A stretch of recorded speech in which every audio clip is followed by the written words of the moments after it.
আসসালামু আলাইকুম, সুপ্রিয় দর্শক মণ্ডলী। গতকাল রাতে নুরুল ইসলাম সুজন নামের একজন আওয়ামী লীগ ক্যাডারকে, গণহত্যাকারীকে গ্রেফতার করেছে। এটা নিয়ে পত্রিকায় ফর্মালিটি নিউজ হয়েছে, খুব বড়সড় কোনো মানে যেরকম শাহরিয়ার কবিরের ব্যাপার নিয়ে অনেক আগ্রহ মানুষের, তাকে নিয়ে এরকম আগ্রহ ছিল না। শাহরিয়ার কবির অনেকের কাছে পরিচিত। এবার যাই হোক, অবৈধ সরকারের সময় সে পূর্ণমন্ত্রী ছিল, ফুল মন্ত্রী নুরুল ইসলাম সুজন। তার বাড়ির সম্ভবত পঞ্চগড় 2 আসন থেকে অবৈধ এমপি হয়তো আওয়ামী লীগের আমলে। তো আর একজন ছিল কুমিল্লার মুজিবুল হক মুজিব, তিনিও রেলমন্ত্রী ছিলেন, পূর্ণমন্ত্রী। এই নুরুল ইসলাম সুজন এবং কুমিল্লার মুজিবুল হক মুজিব, তিনিও রেলমন্ত্রী ছিলেন আলাদা আলাদা সময়। দুজনই বৃদ্ধ ব্যক্তি।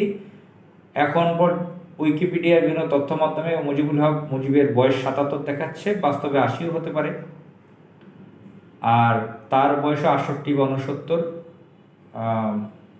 নুরুল ইসলাম সুজনের। এই দুজন ব্যক্তি অবৈধ আমলিক ক্ষমতায়, অবৈধ আমলিক সরকারের সময় তারা বৃদ্ধ বয়সে, তারা দুজন মন্ত্রী ছিলেন। এই বৃদ্ধ বয়সে তারা বিয়ে করেছে। তো জানেন যে মুজিবুল হক মুজিবের বিয়ে নিয়ে বাংলাদেশে প্রচুর আলোচনা হয়েছে।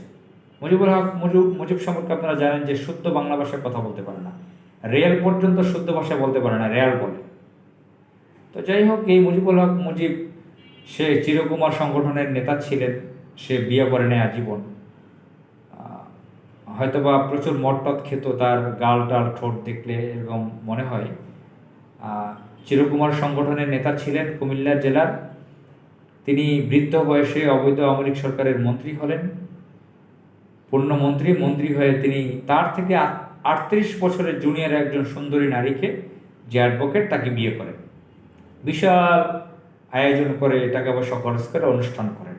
অর্থাৎ তাদের লাইফটা বিশাল একটা রাজকীয় পর্যায়ে চলে গেল। তার কোথাকার কোন চামড়া ঝোলা বৃদ্ধ মুজিবুল হক, আওয়ামী লীগের কুখ্যাত ক্যাডার, যে চিরকুমার সংগঠনের বৃদ্ধ বয়সে সুন্দরী যুবতী নারীকে বিয়ে করে ফেলল।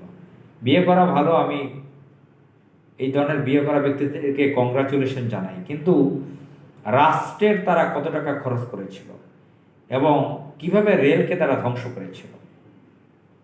বাংলাদেশের কোটি কোটি মানুষ যে রেলে চলাফেরা করে প্রাচীন আমল থেকে, সে ব্রিটিশ আমল থেকে, ব্রিটিশরা যখন এখানে উপনিবেশ, ব্রিটিশদের কলোনি ছিল, দখল করেছিল, ব্রিটিশরা যখন ছিল তখন তারা এখানে রেল করেছিল। এরপর পাকিস্তান সরকার, তারা রেলের অনেক উন্নতি করেছিল। সেই রেলকে এরা তছনছ করে দিয়েছিল। ভারত থেকে কেনাকাটি করে হাজার হাজার কোটি টাকা মেরে দিয়েছে এরা। এই নুরুল ইসলাম সুজন, তার 2018 সালে তার স্ত্রী মারা যায়। 2021 সালে মন্ত্রী থাকা অবস্থায় আবার সে বিয়ে করে এক নারীকে। সেটা নিয়ে আমরা দেখেছি, বড় অনুষ্ঠান হয়েছে, আলোচনা হয়েছে। তবে মুজিবুল হক মুজিবের মতন এত আলোচনা হয়নি, বাট আলোচনা ছিল। দুইটা লোকই রেলমন্ত্রী থাকা অবস্থায় বিয়ে করলেন বৃদ্ধ বয়সে। তারা তাদের হাজার হাজার কোটি টাকার মালিক হয়ে উঠেছেন তারা। মুজিবুল হক মুজিবের বিছানায় টাকার বান্ডিল পেয়ে গেছে, টাকার বস্তা। বাচ্চারা নাকি টাকার বান্ডিল দিয়ে খেলা করত। আল্লাহ তালা তাকে দিছেও যে এই বৃদ্ধ বয়সে বিয়ে করে তার 3টা বাচ্চা দিয়েছে আল্লাহ তালা। তো যাই হোক, সেটা আল্লাহর নেয়ামত দিছে। কিন্তু সে যে রাষ্ট্রের টাকা পয়সা মেরেছে রেল থেকে, এই টাকা তো সে একা মারে না, নিশ্চয়ই হাসিনা রেহানাকে দিয়েই নিয়েছে কমিশন। আজকে আমাদের রেল স্টেশনগুলোতে, জংশনগুলোতে যেতে পারি না, বিশ্রী গন্ধ, দুর্গন্ধ।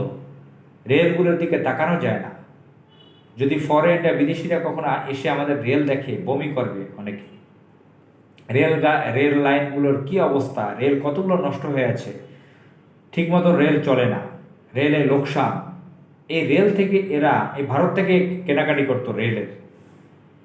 একবার এই নুরুল ইসলাম সুজনের সাথে ভারতীয় হাই কমিশনার ঢাকায় নিযুক্ত, নামটা খেয়াল আসছে না, সে যেভাবে পায়ের উপর পা তুলে বেঁকা হয়ে বসেছিল, হাত দিয়ে ইঙ্গিত করতেছিল, নুরুল ইসলাম সুজনকে মনে হচ্ছিল যে সে একটা দরিদ্র এলাকা থেকে আসছে তার কাছে ভিক্ষা নেওয়ার জন্য। আর সে ভারতীয় হাই কমিশনার হলো লর্ড ব্যবস্থা ছিল না ব্রিটিশ আমলে, এরকম একটা ভাব ছিল। অথচ সে একজন পূর্ণ মন্ত্রীর, অবৈধভাবে হলেও তো সে পূর্ণ মন্ত্রী ছিল নুরুল ইসলাম সুজন। ভারতকে তারা এভাবে সুযোগ দিয়েছে, এরা ভারতকে লুটপাট করতে সুবিধা দিয়েছে এবং এরাও এর বিনিময়ে টাকা পয়সা ব্যক্তিগতভাবে লুটপাট করেছে। এই রাষ্ট্রের জনগণের টাকা তারা এভাবে ডাকাতি করেছে সকলে মিলে।